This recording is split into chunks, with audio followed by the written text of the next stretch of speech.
பொய் சொல்லக்கூடாது இவர்கள். இப்போ இவங்க என்ன சொல்கிறாங்கன்னா, திராவிட தேசியமும் தமிழ் தேசியமும் ஒன்று தான், தமிழ் தேசியங்கிறது திராவிட தேசியத்துக்கு உள்ளே தான் வருது, ஆனால் இவங்க பிரித்து பார்க்குறாங்க அப்படின்னு குற்றஞ்சாட்டுறாங்க. எப்படா ஒன்றாகும்? எனக்கு கோபம் வருகிறது. எப்படி ஒன்றாகும்? குறிப்பாக திராவிடம் எங்கே இருந்தது? சுபவி ஒரு சான்று காட்டணும். திராவிடம் என்பது எங்கே இருந்தது? வரலாற்றில் எங்கே இருந்தது? சுபவி போன்ற ஒரு திருமுருகன் காந்தி போன்ற அதான் பிழைப்பு சுதேசிகள். திருமுருகன் காந்திலாம் யார்? அவர் தமிழரா? ஏயா தமிழரா அவரு? இவங்க என்ன சொல்கிறாங்கன்னா, தமிழ்நாட்டில் எல்லாருமே அவர் தமிழர் கிடையாது, இவர் தமிழர் கிடையாதுன்னு இவங்க ஒரு லேப் டெஸ்ட் நடத்துகிறாங்க அப்படின்னு ஒரு குற்றஞ்சாட்டுறாங்க. என்ன லேப் டெஸ்ட்டு? சரி, தமிழ்நாட்டில் நீ ஏன் திராவிடம் பேசுகிற? நீ திராவிடம் பேசலாம், ஆந்திராவில் போய் பேசு. உண்மையான திராவிடம் அதானையா, ஆந்திராவில் போய் பேசு. தமிழ்நாட்டுக்காக உழைத்தவர்கள் எல்லாரையும் தெலுங்கர், கன்னடர், இப்படி இவங்க ஒரு திரிபுவாதத்தை முன்னெடுக்கிறாங்க. எப்படி திரிபுவாதம் ஆகணும்? ஐயா, கன்னட நாட்டை கன்னடன் ஆளுகிறார், தெலுங்கு நாட்டை தெலுங்கன் ஆளுகிறார். பல நூறு ஆண்டு காலமாக இங்கே இருக்கிறாங்க, அவங்கள வேற்று மொழியினர் சொல்வது எப்படி சரியாக இருக்கும்? அது எப்படி பல நூறு ஆண்டுகளாக இருக்க முடியும்? வரலாறு என்று ஒன்று இருக்கிறது ஐயா, வரலாறு இருக்கிறது அல்லவா? விஜயநகர சாம்ராஜ்யம் இருந்தபோது என்ன நடந்தது? ஆணைமுத்தையா நூலில் அப்படிலாம் கிடையாது, தமிழ்நாடு தமிழருக்கேன்னு முழக்கம் எழுந்தது உண்மைதான், ஆனால் தமிழர் கழகம்லாம் பேர் இல்லை அப்படின்னு சொல்லி அது தமிழ் தேசியத்தை மறைப்பதற்காக செய்கிற திராவிட சூழ்ச்சி, திராவிட மோசடி என்றுதான் சொல்றது. ஏன் என்று கேட்டால், முத்தமிழ் காவலரோடு நான் நேரடியாக பழகி இருக்கிறேன். முத்தமிழ் காவலரை அழைத்து பல்வேறு நிகழ்ச்சிகளை நானே நடத்தி இருக்கிறேன். திராவிட இயக்கம் சாதியை ஒழிச்சோம், இவங்க சாதியை வச்சு தான் யார் தமிழருங்கிறது கண்டுபிடிக்கிறாங்க.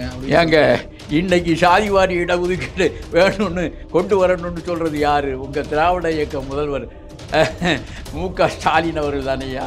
அது சமூக நீதி பார்வையில் அது எப்படி சாதி தானையா? அது என்ன சமூக நீதி? அது என்ன சமூக நீதி? பறையனாகவே இருக்கணும், பாப்பனாகவே இருக்கணும், அந்த பாப்பானுக்குரிய இது கிடைக்கணும், பறையனுக்குரிய இது கிடைக்கணும்னா அது எப்படி?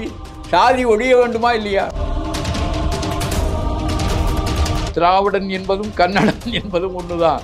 கர்நாடகத்தில் போய் பேச முடியுமா?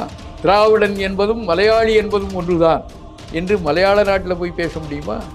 பேசி இருக்கிறார்களா? நான் கேட்குறேன், பேசி இருக்கிறார்களா?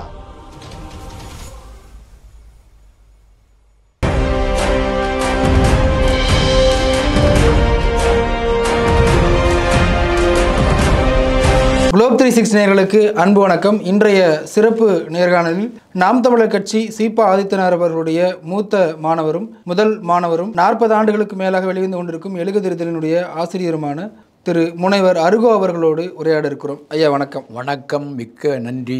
வணக்கம் ஐயா. இப்போ சமீபமாக தொடர்ந்து திராவிடமும் தமிழ் தேசியமும் ஒன்று தான், இந்த இரண்டையுமே எதிரெதிர் திசையில் காட்டுறாங்க, அது நல்லதில்லை அப்படி சத்யராஜ் அவர்கள் பேசும்போது நிறைய தரவுகளை சொல்கிறாரு. குறிப்பாக ஈழத்திற்கு திராவிடம் நிறைய செஞ்சுருக்கு, ஈழ போராளிகளை திராவிடம் தான் காப்பாற்றியது.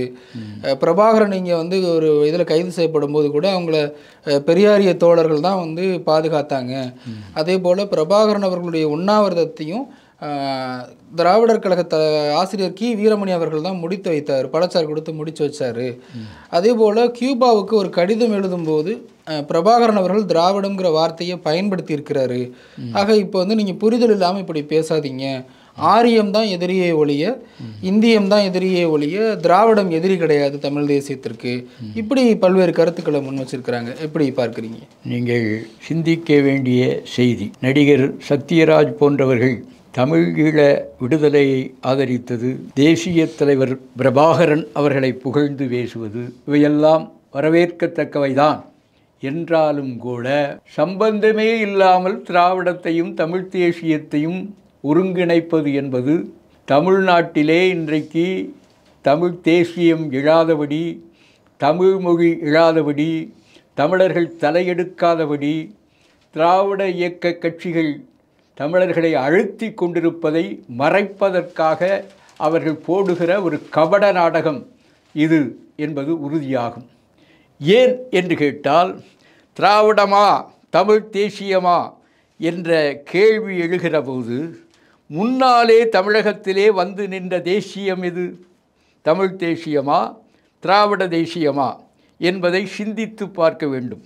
அப்படி சிந்தித்து பார்க்கிற போது நீங்கள் ஆண்டு வாரியாக சிந்தித்தாலும் சரி, அல்லது நீங்கள் சகாப்த வாரியாக சிந்தித்தாலும் சரி, முந்தி பிறந்தது தமிழ்நாட்டிலே தமிழர் தேசியம்தான்.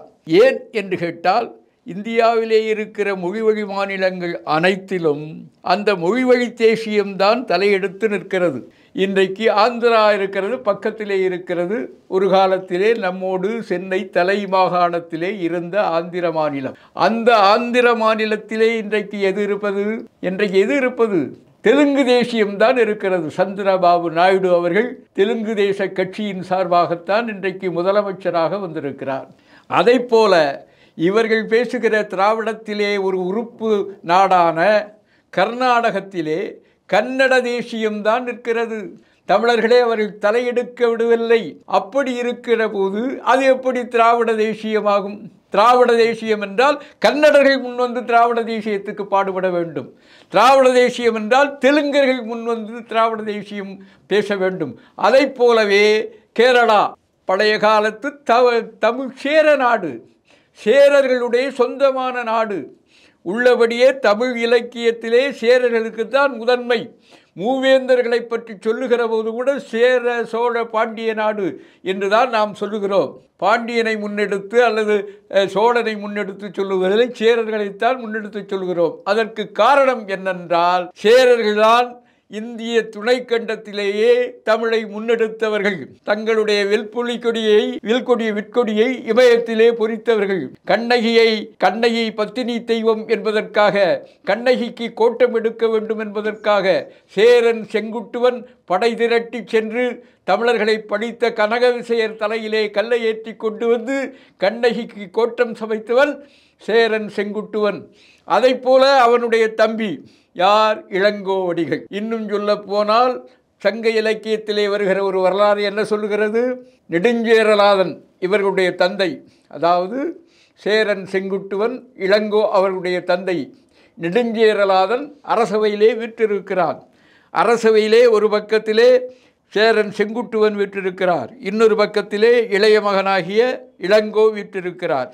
அப்பொழுது ஒரு யோகி வருகிறார், எல்லாம் தெரிந்த ஒரு வித்வான் வருகிறார். அவர்கள் வந்தவுடனே அவர் சொல்லுகிறார், 2-3 பேரும் இருக்கிறார்கள். தந்தை நடுவிலே உட்கார்ந்திருக்கிறார். ஒரு பக்கம் மூத்த மகன் செங்குட்டுவன் இருக்கிறார், இன்னொரு பக்கம் இளங்கோ இருக்கிறார். இந்த 3 பேரையும் கவனித்து விட்டு, அவர் முகக்குறி தெரிந்தவர், அவர் சாஸ்திர சம்பிரதாயங்களை எல்லாம் படித்தவர்.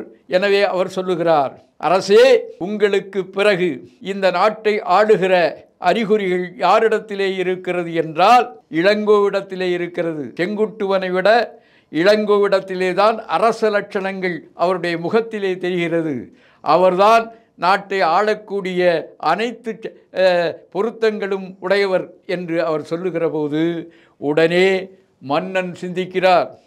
செங்குட்டுவனுடைய முகத்திலே கடுகடுப்பாக வருகிறது. அதே நேரத்தில் இளங்கோ எழுந்து, நீங்கள் சொல்லுகிறீர்கள், உங்கள் வாக்கை நான் பொய்மையாக்குகிறேன் என்று அப்பொழுதே அரசு உடுப்புகளை துறந்து துறவியாகி விடுகிறார்.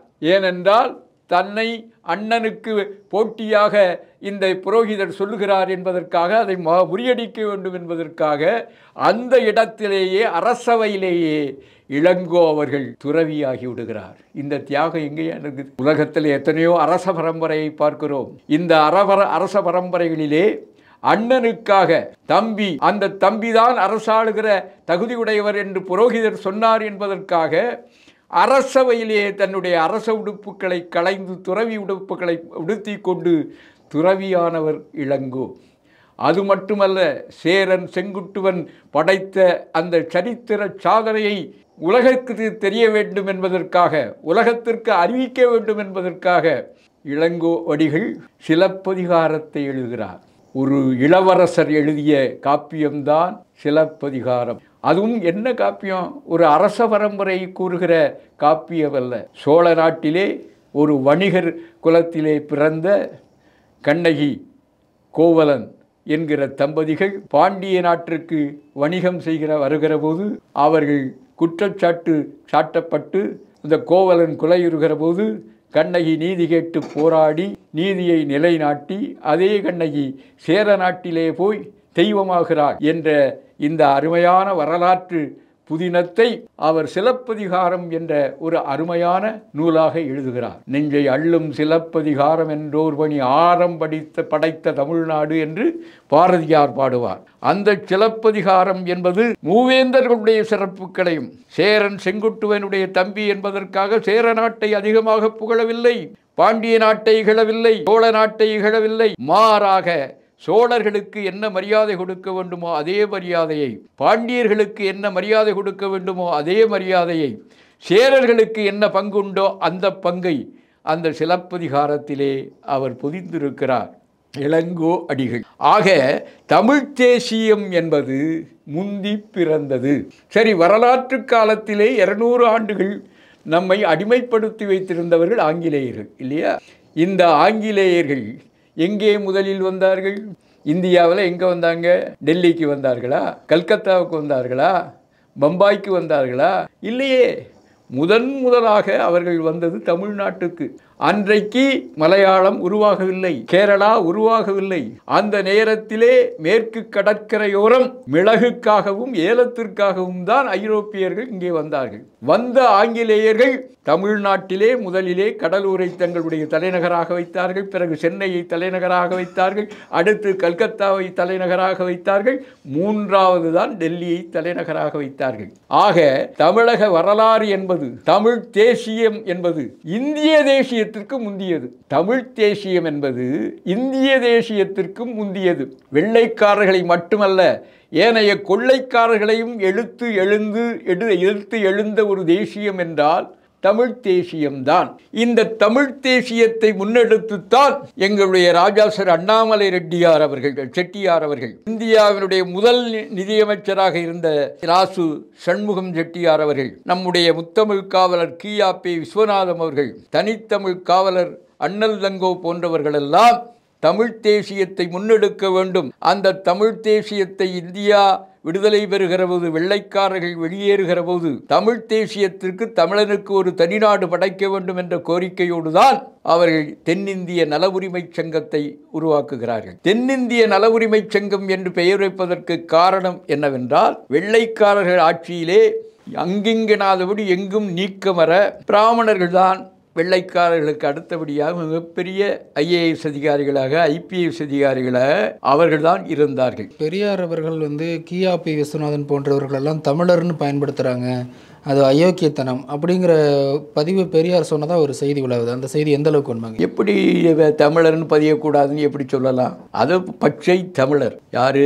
கி.ஆ.பி. விஸ்வநாதம். கி.ஆ.பி. விஸ்வநாதம் இல்லை என்றால் இன்றைய தமிழ் எழுத்துக்குள் கூட இருந்திருக்காது. ஏன் என்று கேட்டால், மலையாளியான எம்ஜிஆர் அவர்கள் முதலமைச்சராக இருந்தபோது கேரளாவிலே எழுத்து சீர்திருத்தம் கொண்டு வரப்பட்டது. அதற்கு என்ன காரணம் என்றால், அதற்கு முன்னாலே எழுத்து சீர்திருத்தம் கொண்டு வருவதற்கு முன்னாலே கேரளாவிலே இருந்த மலையாளம் என்பது ஏறத்தாழ தமிழ் எழுத்துக்களை தழுவி இருந்தது. சில வடமொழி எழுத்துக்களை எடுத்து விட்டால் அந்த மலையாள எழுத்துக்கள் தமிழ் எழுத்துக்களைப் போலவே இருந்தது. தமிழ் எழுத்துக்களைப் போல இருக்கிற இந்த தன்மையை மாற்ற வேண்டும்.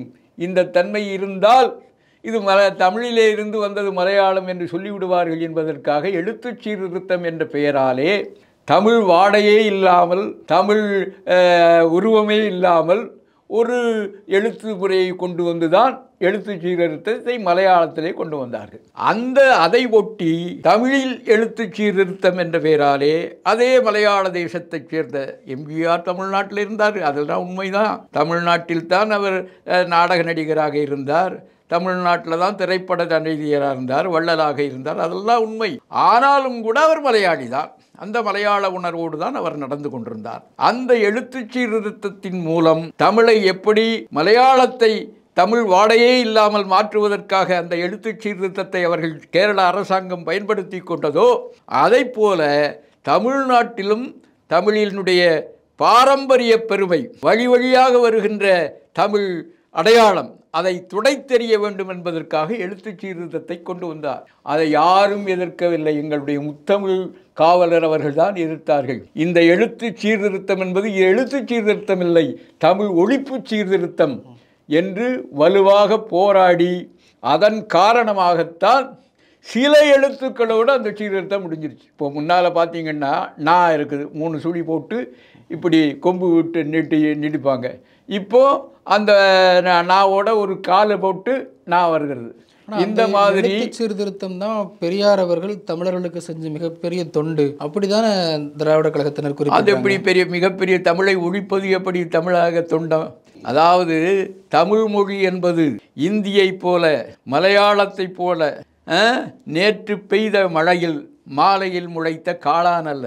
இது ஒரு பாரம்பரியமிக்கது. கல் தோன்றி மண் தோன்றா காலத்தே வாழோடு முன்தோன்றி மூத்தகுடி என்று சங்க இலக்கியம் பாடும். அப்படி வழி வழியாக வருகிற பெரும்பான்மை நம்முடைய இடத்திலே இருக்கிறது. இப்போ உதாரணமாக அவர்கள் திராவிட மொழிகள் என்று சொல்லுகிறார்கள் அல்லவா? தெலுங்கை சொல்லுகிறார்கள் திராவிட மொழி என்று, மலையாளத்தை சொல்லுகிறார்கள் திராவிட மொழி என்று, கன்னடத்தை சொல்லுகிறார்கள் திராவிட மொழி என்று. ஆனால் இந்த மொழிகளிலெல்லாம் ஆதிகாவியம் என்பது என்ன? தெலுங்கிலே உள்ள ஆதிகாவியம் என்பது ராமாயணத்தினுடைய மொழிபெயர்ப்பு. கன்னடத்திலே உள்ள ஆதிகாவியம் என்பது ராமாயணம் மகாபாரதத்தினுடைய மொழிபெயர்ப்பு. மலையாளத்திலே உள்ள ஆதிகாவியம் என்பதும் ராமாயணத்தினுடைய மொழிபெயர்ப்பு. இந்த 4 மொழிகளிலே வடமொழி கலவாமல் ஆதிகாவியம் அல்லது ஆதி நூல் இருக்குமானால் தமிழிலே தொல்காப்பியம் ஒன்றுதான். தமிழிலே மூல நூல் என்பது தொல்காப்பியம். தொல்காப்பியத்தை தழுவிய சங்க இலக்கியங்கள். இந்த பெருமை எந்த மொழிக்கு இருக்கிறது இந்தியாவில்? தெலுங்கு கன்னடத்தை கூட விட்டுருங்க, இந்தியாவில் இந்த பெருமை வேறு எந்த மொழிக்கு இருக்கிறது? மராட்டிய மொழிக்கு இருக்கிறதா? குஜராத்தி மொழிக்கு இருக்கிறதா? இந்தி மொழிக்கு இருக்கிறதா? ஒடிஷா மொழிக்கு இருக்கிறதா? இல்லையே. அப்படிப்பட்ட ஒரு பாரம்பரியமிக்க இந்த தமிழ் மொழியினுடைய பழம்பெருமையை ஒழித்து விட வேண்டும். பெரியார் எழுத்து சீர்திருத்தத்தை ஆரம்பித்ததுக்கு என்ன காரணம்னா, அந்த பரம்பரை இருக்கக்கூடாது. தமிழ் மொழியினுடைய பழைய அடையாளங்கள் நான் ஏற்கனவே சொல்லியிருக்கிறேன். இந்தியாவில் இதுவரை எடுக்கப்பட்ட தொகுக்கப்பட்ட கல்வெட்டுக்களில் 60 விழுக்காடு தமிழிலே மட்டும்தான் இருக்கிறது. சம்ஸ்கிருதம், பாலி மொழி, பிராகிருத மொழி, இன்று இருக்கிற மற்ற இந்திய மொழிகள் எல்லாவற்றிலும் சேர்த்தாலும் இந்தியாவிலே கிடைத்திருக்கிற கல்வெட்டுக்கள் 40% தான். தமிழ் மொழியிலே மட்டும்தான் 60% கல்வெட்டுக்கள் இருக்கின்றன. இந்த தமிழை படிப்பதனால்தான் அந்த கல்வெட்டுக்களை படிக்க முடிகிறது. எழுத்து சீர்திருத்தம் என்ற முறையில் தமிழை புதுமொழியாக்கிவிட்டால் தமிழினுடைய பாரம்பரிய அந்த எழுத்துக்கள், பாரம்பரிய எழுத்துக்கள், கல்வெட்டுக்கள் இதெல்லாம் படிக்க முடியாமல் ஆகிடும். இது ஒரு அந்நிய மொழியாகிவிடும். அந்த சதியில்தான் பெரியார் ராமசாமி அவர்கள் எழுத்து சீர்திருத்தத்தை ஆதரித்தார். எம்ஜிஆர் அவர்கள் எழுத்து சீர்திருத்தம் என்ற முறையிலே கொண்டு வந்தார்.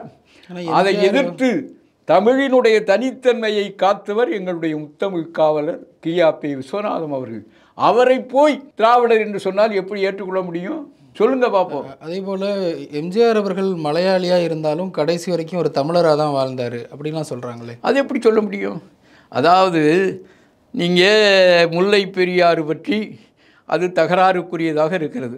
இன்றைக்கு அது கேரளாவில் இருந்தாலும் அந்த முல்லை பெரியாறு அணையை கட்டியவன் ஒரு ஆங்கிலேயன்.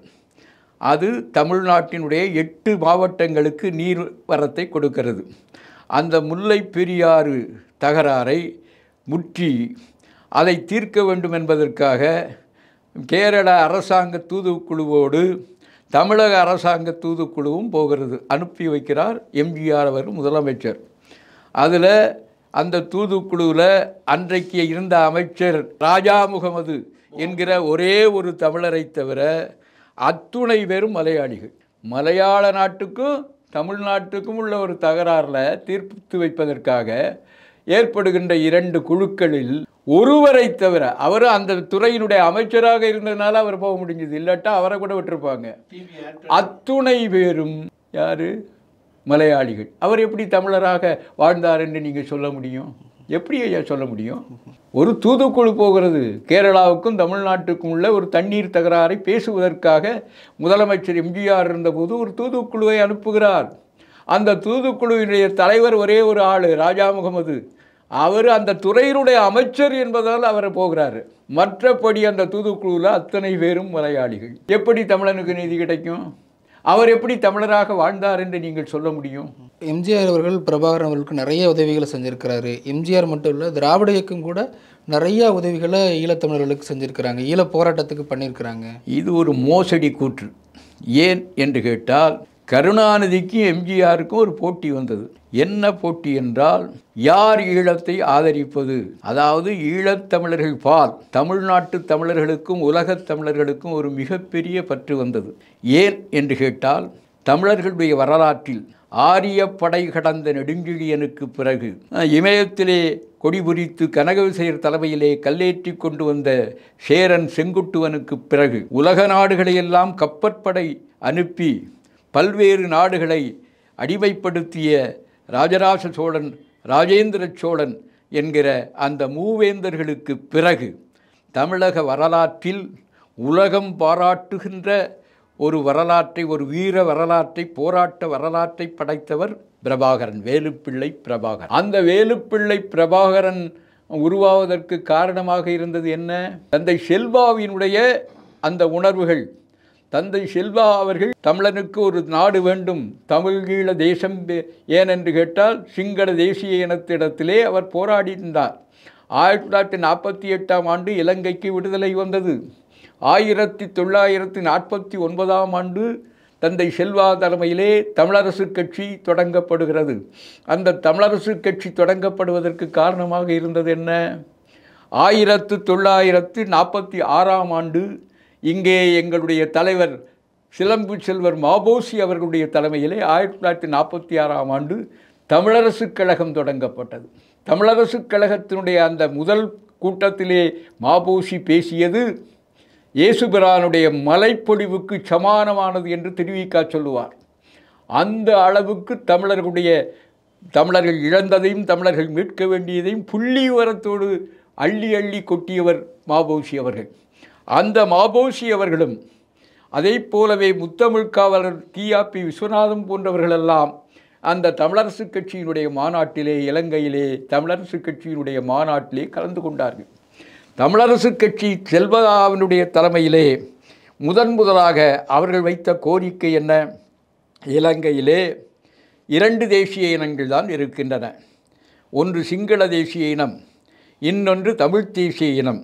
எனவே இலங்கையை ஒரு கூட்டாட்சி நாடாக, இணைப்பாட்சி நாடாக, சமஷ்டி நாடாக ஆக்க வேண்டும். தமிழர்களுக்கும் சிங்களவர்களுக்கும் சம உரிமையோடு இலங்கை அரசாங்கம் அமைய வேண்டும், ஒரு சமஷ்டி ஆட்சியாக அமைய வேண்டும் என்ற கோரிக்கையைத்தான் தந்தை செல்வா அவர்கள் வைத்தார்கள். ஆனால் அந்த கோரிக்கையை சிங்கள அரசாங்கம் புறக்கணித்ததோடு மட்டுமல்ல, எஸ்ஆர்பி தண்டாரநாயகா அவர்கள் முதலமைச்சராக வந்தபோது, அதாவது பிரதம மந்திரியாக, இலங்கையினுடைய பிரதம மந்திரியாக வந்தபோது சிங்களம் மட்டுமே என்ற சட்டத்தை கொண்டு வந்தார். வாகனங்களில் சிங்கள ஸ்ரீ பொறிக்க வேண்டும். அது தமிழனுடைய வாகனமாக இருந்தாலும், இஸ்லாமியனுடைய வாகனமாக இருந்தாலும், சிங்களவனுடைய வாகனமாக இருந்தாலும், மலேசியனுடைய வாகனமாக இருந்தாலும், அத்துணை வாகனங்களிலும் சிங்கள ஸ்ரீ பொறிக்க வேண்டும் என்ற சட்டத்தை கொண்டு வந்தார். அப்போது எங்களுடைய தந்தை செல்வநாயகம் அவர்கள் வாதாடினார்கள். ஏன் என்று கேட்டால், அவர் மிகப்பெரிய வழக்கறிஞர், பிரிவி கவுன்சிலுடைய, அதாவது பிரிட்டிஷ் அரசினுடைய அரசவை வழக்கறிஞர் அவர் வாதாடினார். அது எப்படி நியாயமாகும்? சிங்களம் மட்டும் என்கிற சட்டம் நீங்கள் கொண்டு வருகிறீர்கள், சரி, உங்களுக்கு சிங்கள நாட்டில் அதை வச்சுங்க. அதை போலவே தமிழ் பேசுகிற பகுதியில் தமிழ் மட்டும் என்கிற அந்த சமரசத்திற்கு வாருங்கள் என்று நியாயமாக எடுத்துரைத்த போது பண்டாரநாயகா கொஞ்சம் படியிறங்கி வந்தார். தமிழ் பகுதிகளிலே தமிழை ஆட்சி மொழியாக நீங்கள் பயன்படுத்தலாம் என்று சொன்னபோது என்ன நடந்தது? புத்த பிக்குவே அவரை சுட்டி கொன்றார். யாரை? எஸ்டபிள்யூஆர்டி பண்டாரநாயகா கொன்னது யார்? ஒரு தமிழன் அல்ல, ஒரு முஸ்லீம் அல்ல, சிங்கள பௌத்த பிக்ஷு தமிழனுக்கு விட்டு கொடுத்து விட்டார் என்பதற்காக பண்டாரநாயகாவை ஒரு புத்த பிக்கு, அமைதியினுடைய உருவமாக இருக்கிற புத்த பிக்கு சுட்டு கொன்றார். இதுதான் இலங்கை வரலாறு. ஆகவே நீங்கள் அந்த தமிழரசு கட்சி இலங்கையிலே தமிழர்களுக்கு சம உரிமை வேண்டும் என்று கேட்டது. இன்னும் அதற்கு இணையாத போது தந்தை செல்வநாயகம் கொஞ்சம் கீழே இறங்கி வந்து பிரதேச சபைகள் அமைக்க வேண்டும், தமிழ் பிரதேச சபையை அமைக்க வேண்டும், அந்த பிரதேச சபையின் மூலமாகவாவது தமிழர்களுடைய உரிமை காக்கப்பட வேண்டும், தமிழ் மொழி ஆட்சி மொழியாக ஆக வேண்டும் என்று இறங்கி வந்தார். ஆனால் சிங்கள ஏகாதிபத்தியம் எதற்கும் விட்டு கொடுக்கவில்லை. கடைசியாக சஞ்சலப்பட்டு தந்தை செல்வா சொன்ன வாக்கியம் என்ன தெரியுமென்றா, பாரத போர் எதற்காக வந்தது? முதலில் பாண்டவர்கள் 5 நாடுகள் கேட்டார்கள், கௌரவர்கள் மறுத்தார்கள். பிறகு பாண்டவர்கள் 5 ஊர்கள் கேட்டார்கள், அதையும் கௌரவர்கள் மறுத்தார்கள். பிறகு பாண்டவர்கள் 5 வீடுகள் கேட்டார்கள், அதையும் கௌரவர்கள் மறுத்தார்கள். அதன் காரணமாகத்தான் மகாபாரத போர் உருவாயிற்று. அதை போல நாங்கள் இறங்கி வந்தோம். முதலிலே சமஷ்டி கேட்டோம், பிறகு பிரதேச சபை கேட்டோம், பிறகு வட்டார சபை கேட்டோம். அத்தனையும் சிங்கள ஏகாதிபத்தியம் மறுத்த காரணத்தினாலே இனிமேல் இலங்கையிலே தமிழ் பேசுகிற பகுதிகளை தமிழ் ஈழ தனி நாடாக வென்றெடுக்க வேண்டும் என்பதுதான் எங்களுடைய குறிக்கோள். ஆனால் அப்படி வென்றெடுக்கிற போராட்டம் அமைதி வழியில், காந்திய வழியில் நடக்கும் என்று தந்தை செல்வநாயகம் அறிவித்தார். ஆனால் காந்திய வழியை ஒப்புக்கொள்வதற்கு சிங்கள ஏகாதிபத்தியம் என்ன வெள்ளைக்காரர்களா? வெள்ளை ஏகாதிபத்தியம் உலகம் முழுவதும் கொடிபிடித்து கொடிகட்டி வாழ்ந்தாலும் கூட காந்தியாருடைய சத்தியாகிரகத்தை மதித்தது, அதற்கு கௌரவம் அளித்தது, அதை அழிக்க முற்படவில்லை. காந்தியாருடைய சமரசத்தை, அவருடைய சத்தியாகிரகத்தை வெள்ளை ஏகாதிபத்தியம் நினைத்திருந்தால் துடைத்து எரிந்திருக்கலாம். ஆனாலும் கூட காந்தியாரை மதித்தது. அதை போலவே எங்களுடைய ஈழத்து காந்தியவர்கள் தமிழர்களுக்கு எப்படியாவது உரிமைகளை பெற்றுக் கொடுக்க வேண்டும் என்பதற்காக அனைத்திலும் தோல்வியுற்ற பிறகுதான் தமிழ் ஈழ தனிநாடு பெற வேண்டும் என்கிற கோரிக்கையை 1956ஆம் ஆண்டு வட்டுக்கோட்டை மாநாட்டிலே தீர்மானமாக நிறைவேற்றினார். அப்படி தீர்மானமாக நிறைவேற்றப்பட்ட போது தமிழரசு கட்சியினுடைய தலைவர்களையெல்லாம் சிறையிலே அடைத்தார்கள். தந்தை செல்வாவை சிறையிலே அடைத்தார்கள். அந்த நேரத்திலே எங்களுடைய தேசிய தலைவர் அந்த தமிழரசு கட்சியினுடைய மாணவரணியில் தான் இருந்தார். மாணவரணியிலே ஒரு உறுப்பினராக தேசிய தலைவர் பிரபாகரன் அவர்கள் இருந்தார்கள். இப்படி சத்தியாகிரகத்தை வெள்ளைக்காரன் மதித்ததைப் போல சிங்கள ஏகாதிபத்தியம் மதிக்கவில்லை. எனவே இனிமேல் சத்தியாகிரகம் காந்திய வழி என்று போவதில் பிரயோஜனமில்லை. யாருக்கு என்ன ஆயுதத்தை கையாள வேண்டுமோ அந்த ஆயுதத்தில் தான் பதில் சொல்ல வேண்டும் என்பதற்காகத்தான் ஆயுத போராட்டத்தை முன்னெடுத்தார் எங்களுடைய தேசிய தலைவர் பிரபாகரன் அவர்கள். அந்த நேரத்தில் இங்கே தமிழ்நாட்டிலே திராவிட முன்னேற்றக் கழகமும் அண்ணா திராவிட முன்னேற்றக் கழகமும் மிகப்பெரிய வளர்ந்த கட்சிகளாக இருந்தன. அப்படி வளர்ந்த கட்சிகளாக இருந்த காரணத்தினாலே அந்த நேரத்தில் உலகம் முழுவதும் இருக்கிற தமிழர்கள் இப்படிப்பட்ட ஒரு போராட்டத்தை தமிழ் உலகத்தில் இதுவரை நாம் பார்க்கவில்லை. பாலஸ்தீன விடுதலை இயக்கத்திற்கு இல்லாத பெருமை, மற்ற உலக விடுதலை இயக்கங்களுக்கு இல்லாத பெருமை பிரபாகரனுடைய புலிப்படைக்கு இருக்கிறது என்பதற்காக தமிழ்நாட்டிலே உள்ள அத்துணை தமிழர்களும் பிரபாகரனுடைய அந்த விடுதலை போராட்டத்தை ஆதரித்தார்கள். எனவே இவர்களும் ஆதரிக்க வேண்டிய ஒரு நிலைக்கு ஆளானார்கள். அப்படி ஆதரிப்பதில் யார் உண்மையானவர்கள் என்பதிலே ஒரு போட்டி வந்தது. அந்த போட்டியில்தான் கருணாநிதி அவர்கள் தன்னுடைய பிறந்த நாளிலே ஒரு உண்டியலில் வைத்தார். அந்த உண்டியலிலே விழுகிற பணத்தை எல்லாம் போராளி குழுக்களுக்கு, பிரபாகரனுக்கு மட்டும் இல்லை, அன்றைக்கு இருந்த முகுந்தன் தலைமையிலே இருந்த அமைப்பு, பத்மநாபா தலைமையிலே இருந்த அமைப்பு, இவர்களுக்கெல்லாம் நான் பிரித்து கொடுப்பேன் என்று சொன்னார். அப்போதான் எம்ஜிஆர் அவர்கள் பிரபாகரனை வரவழைத்து 1 கோடி ரூபா கொடுத்தார். 1 கோடி ரூபாய் கொடுக்க வேண்டும் என்பதற்காக கருணாநிதியோடு ஏற்பட்ட போராட்டத்தின் காரணமாக, போட்டியின் காரணமாக அவர் 1 கோடி ரூபா கொடுத்தார். இவர் தன்னுடைய பிறந்த நாளுக்கு விழுந்த அந்த பணத்தை பிரித்து கொடுத்தார்.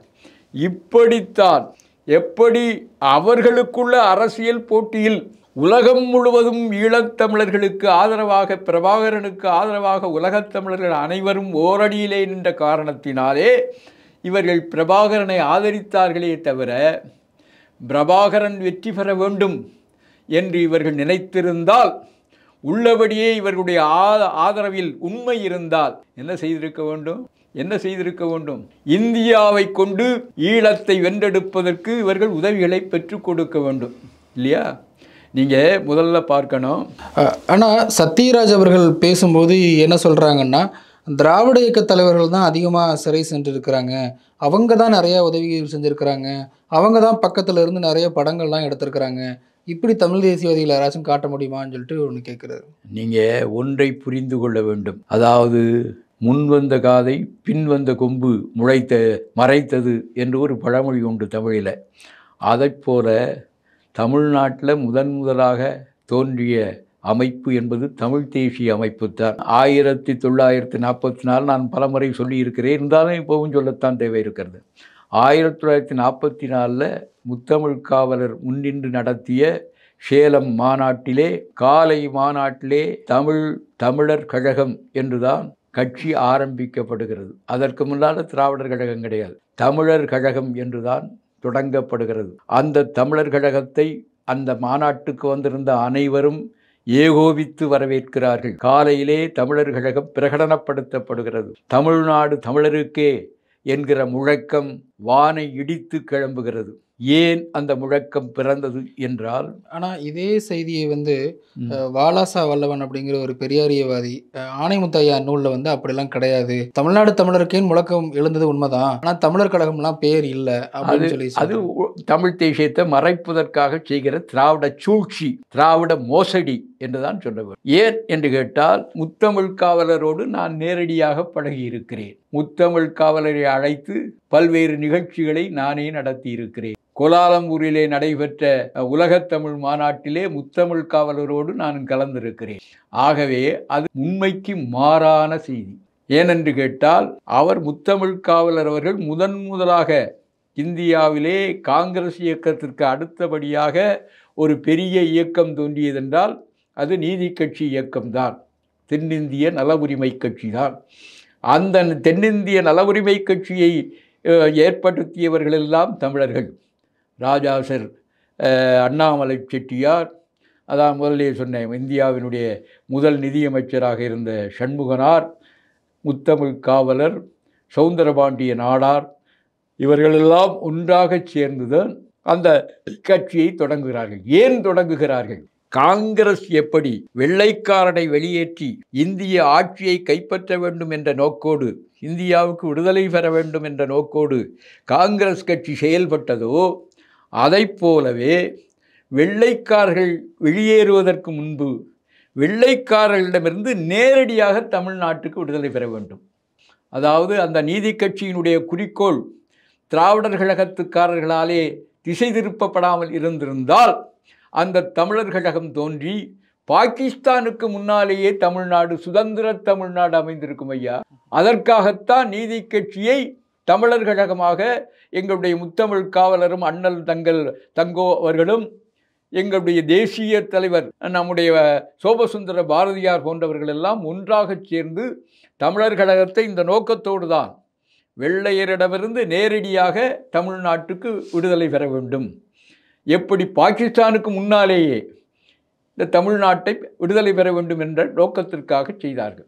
இந்த நோக்கத்தை திசை திருப்புவதற்காகத்தான் அந்த மாநாட்டிலே கலந்து கொண்ட பெரியார் ராமசாமி அவர்களும் அறிஞர் அண்ணாதுரை அவர்களும் மிகப்பெரிய சதி செய்து காலை மாநாட்டிலே நிறைவேற்றிய தீர்மானத்தை மாலை மாநாட்டிலே தமிழர் கழகம் என்பதை திராவிடர் கழகம் என்று மாற்றினார்கள்.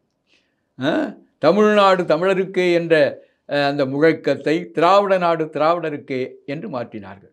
நான் கேட்கிறேன், இவர்களுக்கு உண்மையிலே அவர்கள் சொல்லுகிற வாதம் உண்மையானால் ஆந்திரா ஆதரித்திருக்க வேண்டுமா இல்லையா?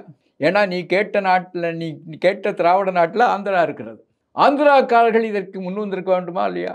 நீ கேட்ட திராவிட நாட்டில் கன்னடம் இருக்கிறது, கர்நாடகா இருக்கிறது. கன்னடர்களும் இந்த திராவிட நாட்டுக்கு வந்திருக்க வேண்டுமா இல்லையா? நீ கேட்ட திராவிட நாட்டில் கேரள பகுதி, மலையாள பகுதி இருக்கிறது. அவர்களும் முன் வந்திருக்க வேண்டுமா இல்லையா? எவனாவது குரல் கொடுத்தானா? ஆந்திராக்காரர்கள் குரல் கொடுத்தார்களா? கன்னடத்துக்காரர்கள் குரல் கொடுத்தார்களா? மலையாளிகள் குரல் கொடுத்தார்களா? அப்படி என்றால் நீங்கள் தமிழ் தேசியத்தை ஒழிப்பதற்காகவே கொண்டு வரப்பட்ட அந்த கோஷம்தான் திராவிட நாடு திராவிடருக்கு என்பதும் அந்த அமைப்புக்கு அரசியல் அமைப்புக்கு திராவிடர் கழகம் அல்லது திராவிட முன்னேற்றக் கழகம் என்று பெயர் வைத்ததும் தமிழர்களை வழிபாற்ற வேண்டும்.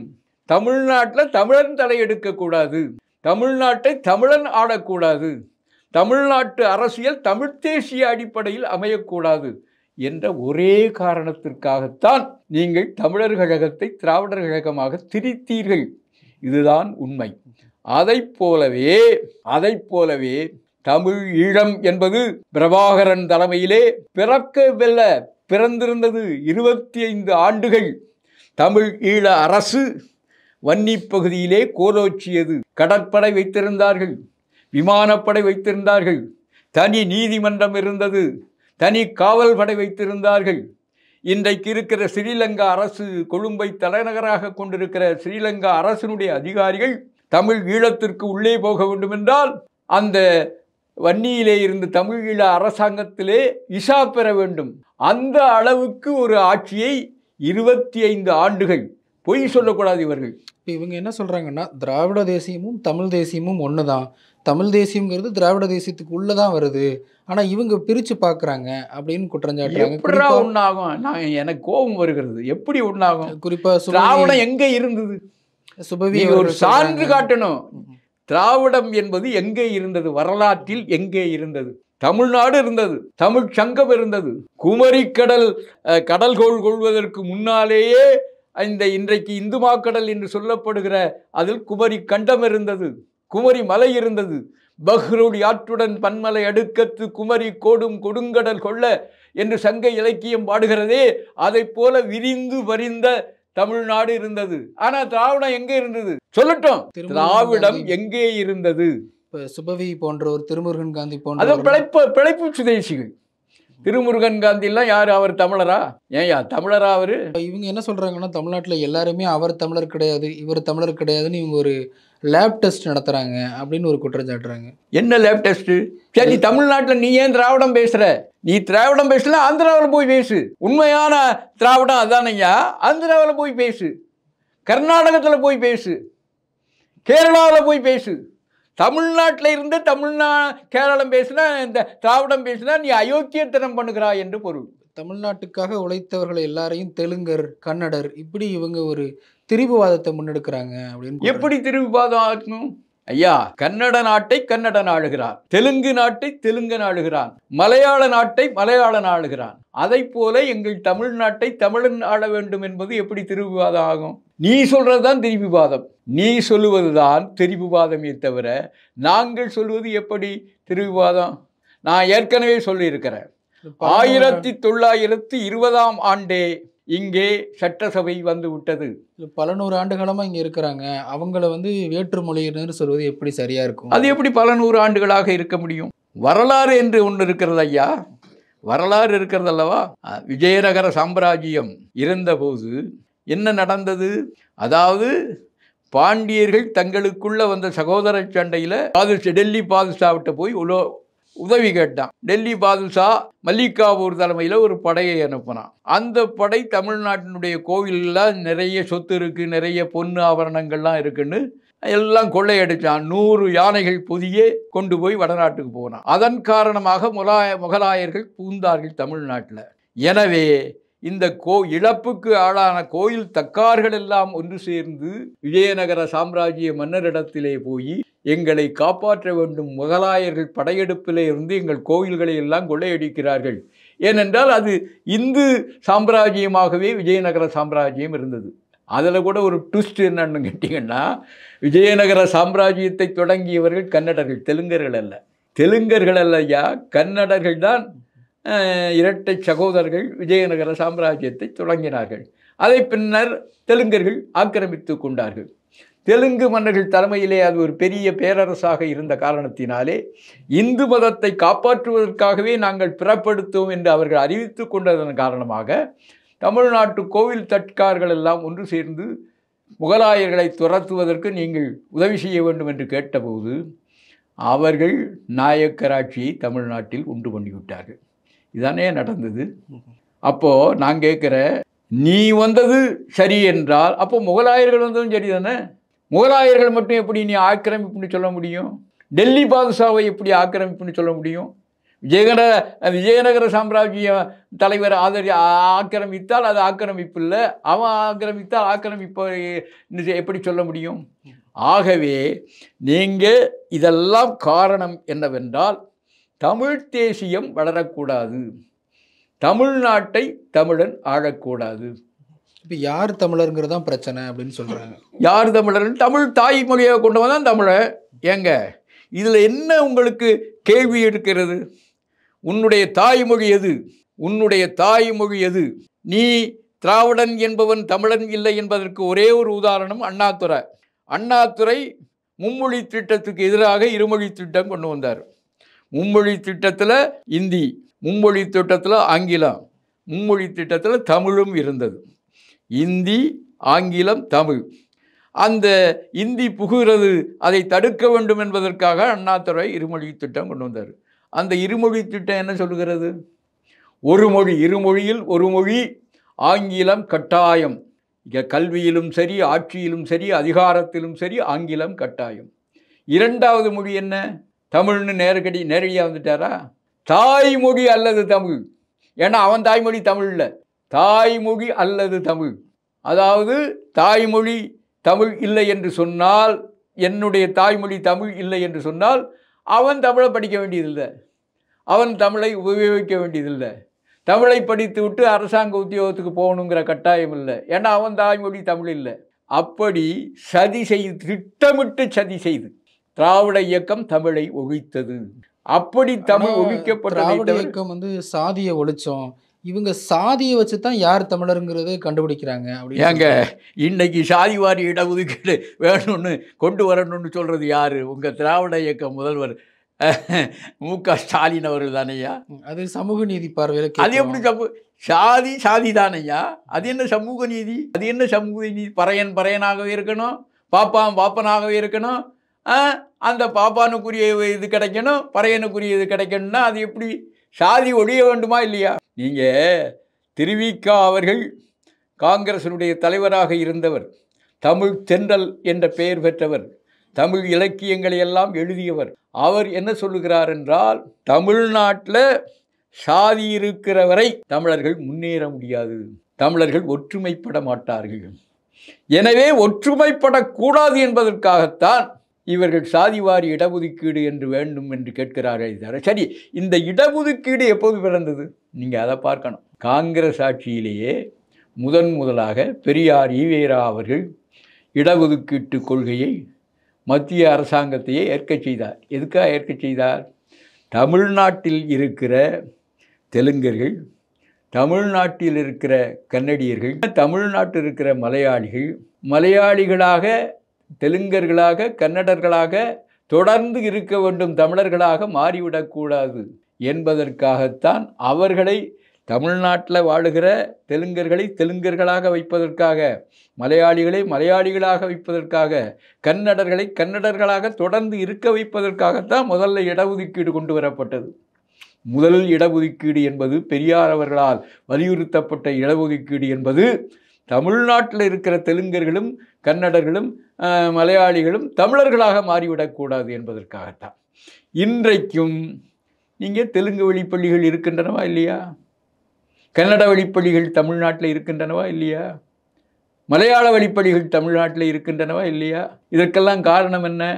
உங்களுடைய திராவிட சித்தாந்தம் தான் ஐயா. நான் கேட்கிறேன், ஆந்திராவில் இன்றைக்கு 2 மாவட்டங்கள், தமிழ் மாவட்டங்கள் இருக்கின்றன. கடப்பை மாவட்டமும் நெல்லூர் மாவட்டமும் 9 தாலுகாக்கள் இருக்கின்றன. ஆனால் அங்கெல்லாம் தமிழ் வழிப்பள்ளி இருக்கிறதா? தமிழையெல்லாம் தெலுங்கனா மாற்றிட்டான். தெலுங்கு வழிப்பள்ளிகளைத்தான் கொண்டு வந்திருக்கிறான். சித்தூர்லையும் சரி, திருப்பதியிலும் சரி, திருக்காலத்திலும் சரி. ஆனால் இங்கே மட்டும் இருக்கிறவன் அவன் தொடர்ந்து தெலுங்கை படிக்கலாம், அவன் தொடர்ந்து உருதை படிக்கலாம், அவன் தொடர்ந்து மலையாளத்தை படிக்கலாம். அத்தனை முழு உரிமைகளையும் நீங்கள் காத்துக்கொள்வீர்கள். ஆனால் உங்களை தமிழன் அடையாளம் காட்டுகிற போது பிரித்து பேசுகிறான் என்று சொல்வது என்ன நியாயம்? இதில் என்னையா நியாயம்? சரி, முதலாவதாக நாம் எடுத்துக்கொண்ட சத்யராஜனுடைய பேச்சை சொன்னீர்கள், ஈழத்திற்கு ஆதரவாக இருந்தார்கள் என்று. நான் கேட்கிறேன், நீங்கள் இந்திரா காந்தி ஒரு எதேச்சாதிகாரியாக வாழ்ந்தவர். அவர் நினைத்திருந்தால் ஈழத்திற்கு எல்லா விதமான உதவிகளையும் செய்ய முடியும். அந்த உதவிகளை செய்தார். முதலிலே புலிகளுக்கு, ஈழப் போராளிகளுக்கு இந்திய இராணுவத்தை கொண்டு முதலாவதாக தமிழ்நாட்டிலே பயிற்சி அளிக்கப்பட்டது. இதை மறக்க முடியுமா? கருணாநிதி காலத்தில் ஈழப் போராளிகளுக்கு தமிழ்நாட்டிலே, நீலகிரி மாவட்டத்திலே, மலையோரங்களிலே, தருமபுரி மாவட்டத்திலே பயிற்சி அளிக்கப்பட்டது. போர் பயிற்சி அளிக்கப்பட்டது. அந்த பயிற்சி எப்பொழுது நிறுத்தப்பட்டது? நான் கேட்குறேன், அந்த பயிற்சி எப்பொழுது நிறுத்தப்பட்டது? கருணாநிதி தானே முதலமைச்சராக இருந்தார். கருணாநிதி தானையா இந்திராவை காப்பாற்றியவர். இந்திரா பிரதம மந்திரியாக நீடிப்பதற்கு காரணமே திராவிட முன்னேற்றக் கழகத்தினுடைய 25 வாக்குகள்.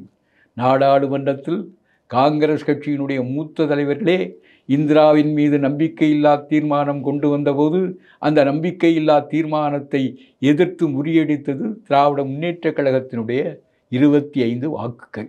அப்படிப்பட்ட இந்திராவை கொண்டு நீங்கள் ஏன் ஈழத்துக்கு விடுதலை வாங்கி தரவில்லை?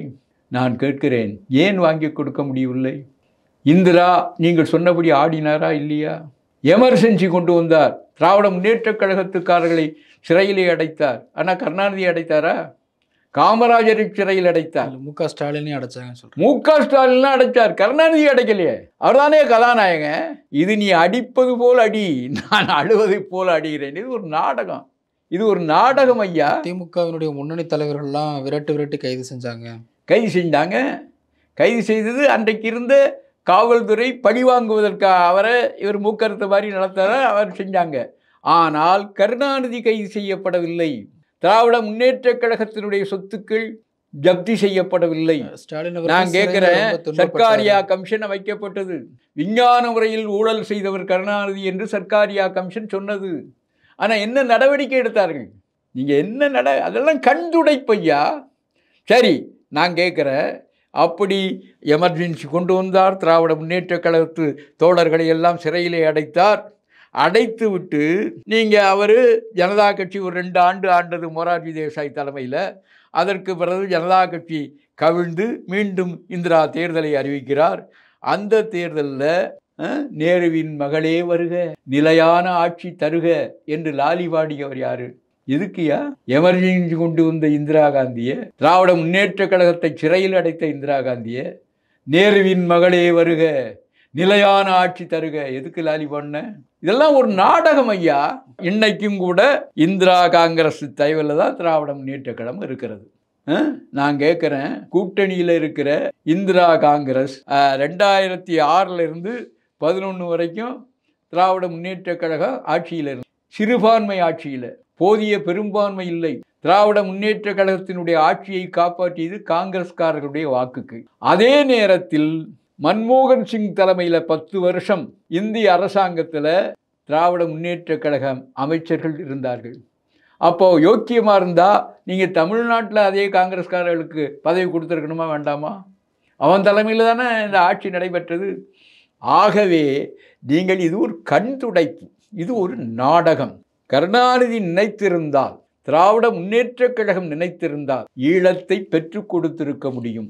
நான் முதலிலே பலமுறை சொல்லியிருக்கிறேன், ஈழத்தை பொறுத்த அளவிலே வங்காளதேசத்தை விடுதலை பெறுவதற்கு இந்திய இராணுவத்தை அனுப்பியதைப் போல இந்திய இராணுவத்தை அனுப்ப தேவையில்லை, இந்திய கடற்படையை அனுப்ப தேவையில்லை, இந்திய விமானப்படையை அனுப்ப தேவையில்லை. இந்தியா ஈழத்தை அங்கீகரிக்கிறது என்கிற ஒரே ஒரு சொல் போதும். ஒரே ஒரு சொல், இந்தியா ஈழத்தை அங்கீகரிக்கிறது என்று சொன்னால் மறு கணமே கனடா நாடு அங்கீகரித்திருக்கும், தென்னாப்பிரிக்கா அங்கீகரித்திருக்கும், நார்வே அங்கீகரித்திருக்கும். இவை அங்கீகரித்திருந்தால் உலக நாடுகள் எல்லாம் அங்கீகரித்திருக்கும். ஐநாவிலே தமிழன் கொடி பறந்திருக்கும். மாறாக இந்திராவை குறை சொல்ல முடியாது. ஏன்னா அவர் தான் முதல்ல பயிற்சி அளித்தார். நான் முதல்லே சொன்னேன், போராளிகளுக்கு இந்திய மண்ணிலே பயிற்சி அளிக்கப்பட்டது, இந்திய இராணுவத்தால் பயிற்சி அளிக்கப்பட்டது. அப்படி என்றால் இந்தியா எப்படி ஈழத்துக்கு எதிராக இருந்திருக்கு? இந்திரா காந்தி எப்படி ஈழத்துக்கு எதிராக இருந்திருப்பா? இந்திராவுக்கு ஒரு வஞ்சம் இருந்தது. 1962ஆம் ஆண்டு சீனா இந்திய போர் நடைபெற்ற போது ஸ்ரீலங்கா அரசு, சிங்கள ஸ்ரீலங்கா அரசு சீனாவை ஆதரித்தது. சீனாவினுடைய விமானங்கள் கொழும்பிலே வந்து பெட்ரோல் போட்டுக்கொள்ள அனுமதி அளித்தது. அந்த நேரத்திலே இலங்கையிலே இருந்து இந்தியாவுக்கு ஆதரவாக குரல் கொடுத்தவர்கள் எல்லாம் தமிழ் மக்கள் மட்டும்தான், சிங்கள மக்கள் அல்ல. ஆகவே இந்திரா காந்தி நினைத்து திராவிட முன்னேற்ற கழகம் உறுதியாக சொல்லி இருக்குமானால் அந்த ஆத்திரம் இந்திராவுக்கு இருந்தது. சிங்கள தேசிய இனத்தின் மீது ஒரு வெறுப்பு இருந்தது. ஏனென்றால் சீன இந்திய போரில் அவர்கள் சீனாவை ஆதரித்தார்கள் என்ற ஒரு எண்ணம் இந்திரா காந்திக்கு உள்ளவாற இருந்தது. எனவே இவர்கள் காயை நகர்த்தி இருப்பார்கள், ஆனால் இந்திரா ஈழத்தை அங்கீகரித்திருப்பார். மாறாக இவர்களுக்கு என்ன எண்ணம்? ஈழம் அங்கீகரித்திருந்தால் உலகத்திலே முதலாவதாக ஒரு தமிழ் நாடு விழுந்திருக்கும், ஒரு தமிழருடைய நாடு கிடைத்திருக்கும், ஐநாவிலே தமிழனுடைய கொடி பறந்திருக்கும். அப்படி ஐநாவிலே தமிழனுடைய கொடி பறந்திருந்தால் உலக நாடுகள் மத்தியிலே தமிழ் ஈழம் என்கிற ஒரு தமிழ் அரசு பிறந்திருந்தால் என்ன ஆகும்? உலகத் தமிழர்கள்லாம் ஒன்றை காரி தூக்குவான். நீ தமிழர் தலைவர் என்று சொல்லி கொண்டாய். தமிழர்களுடைய உரிமைகளை காப்பதற்காகத்தான் திராவிடர் கட்சிகள் இருக்கின்றன. இன்றைக்கி அதுதானே சொல்கிறான். என்ன உரிமையை காத்த? ஈழம் வலுவில் பிறக்க இருந்ததை கெடுத்தாய். ஏன் என்று கேட்டால், நீ நினைத்திருந்தால் இந்திராவை கொண்டு ஈழ விடுதலை சாதித்திருக்க முடியும். மாறாக ஈழ விடுதலை சாத்தியமாவதற்கு காரணம், ஈழம் பிறந்திருந்தால் பிரபாகரன் உலகத் தமிழர்களுடைய தலைவராக மாறியிருப்பார். ஈழத்தினுடைய கொடி ஐநாவிலே பறக்கின்ற காரணத்தினாலே தமிழக மக்களும் தமிழ் தேசியத்திற்கு வந்திருப்பார்கள். இதையெல்லாம் தடுக்க வேண்டுமென்றால் ஈழம் பிறக்கக்கூடாது, பிரபாகரன் வெற்றி பெறக்கூடாது. இதானே நடந்தது. 2009 ராஜபக்சேயினுடைய படை ஈழத்தில் 1,00,000 தமிழர்களை கொன்று 3 லட்சம் தமிழர்களை முகாம்களிலே வதை முகாம்களிலே அடைத்து 90,000 தமிழச்சிகளை விதவிகளாக்கியது. இன்னும் 1,00,000 தமிழர்கள் காணாமல் போய்விட்டார்கள். இன்றைக்கு எங்கே இருக்கிறாங்க என்னன்னு யாரும் தெரியாது. அதெல்லாம் நடக்கிற போது இங்கே யாருடைய ஆட்சி நடந்தது? நான் கேட்குறேன், ஒரு தமிழ் தேசிய ஆட்சி நடந்ததா? காமராஜர் முதலமைச்சராக இருந்தாரா? பக்தவத்சல முதலமைச்சராக இருந்தாரா? நீங்கள் தானே ஏன் மாறி மாறி இருந்தீங்க திராவிட கட்சிக்காரர்கள்? ஏன் இதை தடுக்கவில்லை? ஆனால் திமுக தரப்பிலிருந்து யார் முதல்வராக இருந்திருந்தாலும் ஒரு மாநில அரசாங்கத்துக்கு அந்த அதிகாரம் இல்லை அப்படின்னு சொல்கிறாங்க. ஏன் மாநில அரசாங்கத்துக்கு அதிகாரம் இல்லாமல் கிழக்கு வங்காளத்தை சித்தார்த்த சங்கரே என்கிற மேற்கு வங்க முதலமைச்சர் விடுதலை பெற செய்தார்? அவர் ஒரு மாநில முதலமைச்சர் தானே. கருணாநிதி எப்படி தமிழ்நாட்டினுடைய மாநில முதலமைச்சராக இருந்தாரோ அதை போலவே சித்தார்த்த சங்கரே மேற்கு வங்காளத்தினுடைய முதலமைச்சர். ஆனால் கருணாநிதி சந்து முனையிலிருந்து சிந்து பாடினார், ஈழத்தை ஆதரித்து பொதுக்கூட்டங்கள் போட்டார், மேடைகளிலே முழங்கினார், பிரபாகரனுடைய வெற்றி பெற வேண்டும் என்று மேடையிலிருந்து முழங்கினார். ஆனால் சித்தார்த்த சங்கரே மேடையிலிருந்து முழங்கலை, மாறாக சட்டமன்றத்தில் பேசினார். இந்திரா காந்தி அவர்களே, எங்களுடைய சகோதர மக்கள், அவர்கள் இஸ்லாமியர்களாக இருக்கலாம், ஆனாலும் எங்களுடைய வங்க தேசிய இனத்தை சார்ந்தவர்கள், அவர்கள் அழிக்கப்படுகிறார்கள் மேற்கு பாகிஸ்தானுடைய இராணுவ படையால். அதை நீ தடுக்க முடியவில்லை என்றால் 24 மணி நேரம் உனக்கு அவகாசம் தருகிறேன். நீ தடுக்க முடியவில்லை என்றால் நானே மாநில அரசாங்கத்தின் கீழே இருக்கிற போலீஸ் படையை அனுப்புவேன். ஆனால் இந்திரா காந்தி அவர்களே, நீங்கள் இந்தியாவினுடைய தலைமை அமைச்சர், உங்களுக்கு கீழே நான் ஒரு மாநில முதலமைச்சர். நான் மாநில முதலமைச்சர் ஒரு நடவடிக்கை எடுத்தால் தலையெடுக்க வாலாடுவதைப் போல ஆகும். எனவே 24 மணி நேரத்திற்குள் இந்திய படையை அனுப்பி வங்கதேசத்தை விடுதலை செய்ய வேண்டும் என்று எங்கே பேசினார்? சந்து முனையில் நின்று பேசலை, பொதுக்கூட்டத்தில் பேசலை, சட்டமன்றத்தில், மேற்கு வங்க சட்டமன்றத்தில் கல்கத்தாவிலே பேசினார். அதன் காரணமாக 24 மணி நேரத்தில் இந்திய படை போனது, வங்காளதேசம் விடுதலை பெற்றது. நான் ஏற்கனவே சொல்கிறேன், இந்த அளவுக்கு கூட படையை அனுப்ப வேண்டாம். ஈழத்திற்கு தேவையாக இருந்ததெல்லாம் இந்தியாவினுடைய அங்கீகாரம்தான். அதை கூட உங்களால் பெற்றுக் கொடுக்க முடியவில்லை என்றால் நீங்கள் என்ன திராவிட தேசியம் பேசுகிறீர்கள்? திராவிட தேசியம் தமிழர்களுக்கு சாதகமானது என்பதற்கு என்ன ஆதாரம்? என்ன ஆதாரம்? கண்கூடாக உங்களுடைய திராவிட தேசியம் ஆடுகிற போதுதான் கிடைக்க இருந்த தமிழ் ஈழம் பறிபோனது. 2009 படுகொலை செய்தார்கள். இன்றைக்கு ஈழத் தமிழர்கள் எல்லாம் அகதிகளாக வந்திருக்கிறார்கள். உலகம் முழுவதும் அகதிகளாக போயிருக்கிறார்கள். இப்பொழுது நாடாளுமன்ற தேர்தல் நடக்கிறது இலங்கையிலே. நாடாளுமன்ற தேர்தலிலே தமிழர்களுடைய அடையாளம் துடைக்கப்படும் என்று தமிழர்களே கவலைப்படுகிறார்கள். ஏன் என்று கேட்டால் தமிழ் வாக்காளர்கள் எல்லாம் வெளியே போயிட்டாங்க. அப்போ தமிழ் ஈழத்திலிருந்து தமிழர்கள் பிரதிநிதிகள் கிடைப்பார்களா என்று ஈழத் தமிழினம் ஏங்குகிறது. இந்த நாடாளுமன்ற தேர்தல் தமிழனுடைய அடையாளத்தை அழித்து விடுமோ என்று யாழ்ப்பாணத்து தமிழர்களும் மட்டக்களப்பு தமிழர்களும் திருகோணமலை தமிழர்களும் கவலைப்படுகிறார்கள். இதற்கு என்ன காரணம்? நீங்கள் தானே காரணம். தமிழ்நாட்டில் எதுக்கு ஒரு அரசு? தமிழ்நாட்டில் இருக்கிற அரசு இந்தியாவை கொண்டு, ஏன் என்று கேட்டால் நீங்கள் காங்கிரஸில் மட்டும் கூட்டணி வைக்கல. இன்றைக்கு ஆளுகிற மோடியுடைய பாஜக ஆட்சி, அதனுடைய முதல்வர் வாஜ்பாய் அவர்கள் பிரதம மந்திரியாக இருந்தபோதும் அதோடு கூட்டு வச்சுருந்தீங்க. உங்களுக்கு என்ன கொள்கை இருக்கிறது? என்ன கோட்பாடு இருக்கிறது? என்ன குறிக்கோள் இருக்கிறது? தமிழ் தேசியத்தை அழிப்பதை தவிர திராவிட தேசியம் தமிழருக்கு என்ன நன்மை செய்தது? இதை நீங்கள் பார்க்க வேண்டும். முதலாவதாக பாரம்பரியமாக நேருவினுடைய சிலைக்கு மாலையெல்லாம் போட்டாங்க திராவிட முன்னேற்ற கழகம். நேரு செய்த துரோகத்தை போல தமிழ்நாட்டுக்கு யாருமே துரோகம் பண்ணலையா? மொழி வழி மாநிலங்கள் அமைக்கப்பட்ட போது நேரு பண்டிதர் தான் இந்தியாவினுடைய பிரதம மந்திரியாக இருக்கிறார். ஆனால் அந்த நேரு பண்டிதருடைய ஆட்சியிலே தமிழ்நாட்டுக்கு என்று ஒரு ஆறு உற்பத்தியாகிற பகுதியாவது தமிழ்நாட்டோடு சேர்க்கப்பட்டதா? காவிரி தமிழ்நாட்டில் ஓடுகிறது, தமிழ்நாட்டில் இருக்கிறதா? சொல்லிக்கொண்டே போகிறான். முல்லை பெரியாறு தமிழ்நாட்டில்தான் அது பயன்படுகிறது. அந்த அணை எங்கே இருக்கிறது? ஆரணியாறு எங்கே இருக்கிறது? பொன்வாணியாறு எங்கே இருக்கிறது? தமிழ்நாட்டில் உள்ள அத்துணை ஆறுகளும் அது உற்பத்தியாகிற பகுதி தமிழ் பகுதி தான். ஆனால் அந்த தமிழ் பகுதிகள் திட்டமிட்டே அண்டை மாநிலங்களோடு சேர்க்கப்பட்டன.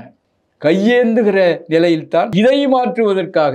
ஏன்னா உலகத்தில் நதிநீருக்கு பற்றி எத்தனையோ ட்ரிபியூனல்கள் இருக்கின்றன. நதிநீர் பிரச்சனையை தீர்ப்பதற்காக உலக அளவிலே எத்தனையோ அமைப்புகள் இருக்கின்றன. அந்த அமைப்புகளில் ஒன்றுக்காவது நீ கொண்டு போன்றிருக்கிற இந்த நதிநீர் பிரச்சனையை என்ன யோக்கியம்? திராவிடம் நன்மை செய்தது என்பதற்கு என்ன ஆதாரம்? முதலிலேயே தமிழர் தேசிய இயக்கம் பிறந்ததை திராவிட தேசிய இயக்கம் மாற்றினீர்கள். தமிழ்நாடு தமிழருக்கே என்பதை திராவிட நாடு திராவிடருக்கே என்று மாற்றினீர்கள். அதோடு மட்டுமல்ல, தமிழ் மொழி கட்டாய கல்வி என்பதை மாற்றுவதற்காக இருமொழி திட்டத்தை கொண்டு வந்து தமிழை இருமொழி திட்டத்திலே இருந்து நீக்கினீர்கள். இருமொழி திட்டத்தில் தமிழ் இல்லை தானையா? தாய்மொழி அல்லது தமிழ். தாய்மொழிக்கு தான் முதல் விடம். எனக்கு தாய்மொழி தமிழ் இல்லைன்னா நான் தமிழ் படிக்க வேண்டியதில்லை. தமிழை படித்து இது தமிழக அரசாங்கத்தில் வேலை வாங்கணுங்கிற கட்டாயம் எனக்கு. ஆக துரோகத்தை தவிர அது ஈழத்தமிழர்களுக்கானாலும் சரி, உலகத் தமிழர்களுக்கானாலும் சரி, உள்ளூர் தமிழர்களுக்கானாலும் சரி, திராவிட இயக்கம் என்பது தமிழர்களை திசை திருப்பிய ஒரு இயக்கமே தவிர, இன்றைக்கும் நீங்கள் திராவிட இயக்கத்தில் ஒரு தமிழன் முதலமைச்சராக வந்திருக்கிறாரா? நீதி கட்சி காலத்திலிருந்து திராவிட இயக்கத்தின் திராவிட இயக்கத்தின் மூலம் ஒரு தமிழர் முதலமைச்சராக வர முடிந்தது என்று சொன்னால் அது எம்ஜிஆர் ஜெயலலிதா இறந்த பிறகு, இந்த பன்னீர்செல்வத்தினுடைய தோகம்லாம் முடிஞ்ச பிறகு எடப்பாடி பன்னீர்செல்வம் ஒரு 3 ஆண்டுகள் இருந்தார். அதை தவிர திராவிட இயக்கத்தின் காரணமாக, திராவிட இயக்கத்தின் மூலம் ஒரு தமிழர் முதலமைச்சராக முடிந்ததா? இவர் வைக்கலாம், தமிழன் என்பதும் திராவிடன் என்பதும் ஒன்றுதான், தமிழன் என்பதும் திராவிடன் என்பதும் ஒன்றுதாங்கிறது மாதிரி தமிழன் என திராவிடன் என்பதும் தெலுங்கன் என்பதும் ஒன்றுதான் ஆந்திரா போய் பேசுவியா? திராவிடன் என்பதும் கன்னடன் என்பதும் ஒன்றுதான் கர்நாடகத்தில் போய் பேச முடியுமா? திராவிடன் என்பதும் மலையாளி என்பதும் ஒன்றுதான் என்று மலையாள நாட்டில் போய் பேச முடியுமா? பேசி இருக்கிறார்களா? நான் கேட்குறேன், பேசி இருக்கிறார்களா? அப்போது தமிழர் தலையில் மிளகாய் அரைக்க வேண்டும் என்பதற்காகத்தான் திராவிட இயக்கத்தை வக்காலத்து வாங்குகிறார்களே தவிர உண்மையில் வரலாற்றுப்படி பார்க்க போனால் திராவிட இயக்க தலைவர்கள் செய்ததெல்லாம் தமிழ் மொழிக்கு, தமிழ் நாட்டுக்கு, தமிழர்களுக்கு துரோகமே துரோகமே துரோகமே என்று சொல்லி அமைகிறேன். திராவிடம் தமிழ்நாட்டுக்கு என்ன செய்தது அப்படின்னு குறித்து உங்களுடைய பார்வையை விரிவாக பகிர்ந்து கொண்டு மிக்க நன்றி. மிக்க நன்றி. வணக்கம்.